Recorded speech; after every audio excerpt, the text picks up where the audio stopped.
សួស្តីប្រិយមិត្តទាំងអស់គ្នាដែលតែងតែចង់ឲ្យខ្ញុំធ្វើវីដេអូចាក់ view នៅលើ TikTok ចង់ដឹងថាគេចាក់ view នៅលើ TikTok របៀបណា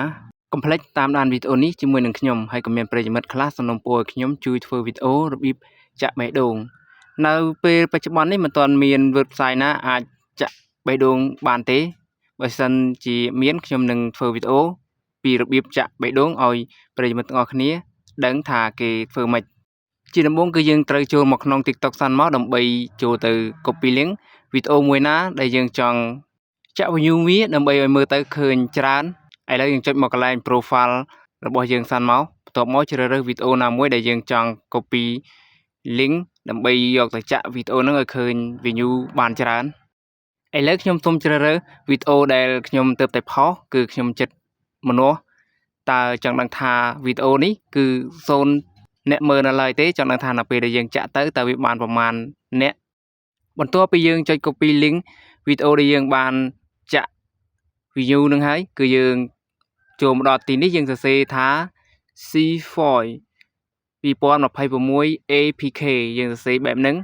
បន្ទាប់មកដោយសារតែខ្ញុំបានសរសេរហើយខ្ញុំចុចលើវាតែម្ដង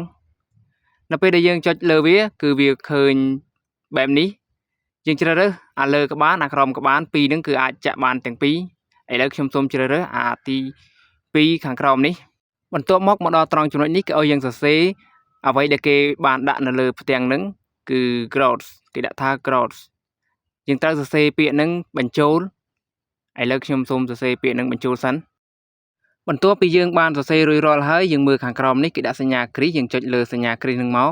បន្ទាប់មកគឺវាចូលមកដល់ទម្រង់បែបនេះអក្សរពណ៌ក្រហមគឺគេអត់ឲ្យចាក់ទេសម្រាប់អក្សរដែលយើងអាចចាក់បានគឺអក្សរដែលមានពណ៌លឿងដូច្នេះខ្ញុំចង់ចាក់ view ឥឡូវខ្ញុំអូសមករកពាក្យ view ដែលមានអក្សរពណ៌លឿងបន្ទាប់ពីយើងចុចកន្លែង view នឹងមកវាលោតមកដល់ទម្រង់បែបនេះគឺយើងយក link ដែលយើងបានកុបមុននេះដាក់ចូលនៅលើកន្លែងសញ្ញាក្នុងប្រអប់នឹងមកបន្ទាប់មកយើងចុចកន្លែងសញ្ញា search នៅពេលដែលយើងចុចកន្លែងសញ្ញា search មកគឺវាចេញនីតិលោតបែបនេះគឺយើងត្រូវតែរងចាំប្រហែលជា1នាទីទៅ2នាទីរហូតដល់4នាទី5នាទីក៏មានដែរពេលខ្លះអ្វីដែលយើងត្រូវអត់ធ្មត់គឺការរងចាំបើបងប្អូនមិនមានការអត់ធ្មត់រងចាំទេគឺការចាក់ view គឺมันអាចធ្វើបាននោះទេបន្ទាប់ពីយើងរងចាំប្រហែលជា1នាទីជាងឥឡូវវាលោតមកទម្រង់បែបនេះគឺយើងចុចកន្លែងសញ្ញា search ទៀតបន្ទាប់មកវាចេញរូបសញ្ញាវីដេអូបែបនេះគឺមាន8 view បន្ទាប់មកយើងចុចកន្លែងសញ្ញាវីដេអូនឹងមកដើម្បីចូលទៅមុខទៀតមកដល់ចំណុចនេះគឺគេឲ្យយើងរងចាំចំនួន4នាទីថែមទៀតអញ្ចឹងរយៈពេល4នាទីនេះគឺយើងបានប្រហែលជា500 view គេដាក់ក្នុងនឹងគេដាក់ថា500 view សេនឥឡូវឃើញថាខ្ញុំរងចាំ4នាទីក្រោយមកឥឡូវឃើញថារួចរាល់ហើយយើងថយទៅក្រោយមកដើម្បីចូលទៅក្នុង TikTok របស់យើងចង់ដឹងថាតើវាបានឡើងដែរឬអត់ view របស់យើងពេលយើងមកដល់គឺយើងត្រូវតែទាញវាឡើងលើមានន័យថាយើងចុច refresh វាយើងទាញ refresh វាដើម្បីឲ្យវាវិលមកចាប់អ៊ីនធឺណិតសាថ្មីឥឡូវឃើញថា view របស់ខ្ញុំគឺ607វីដេអូនេះគឺខ្ញុំមកបង្ហាញគឺមានតែប៉ុណ្្នឹងទេអរគុណសូមជម្រាបលា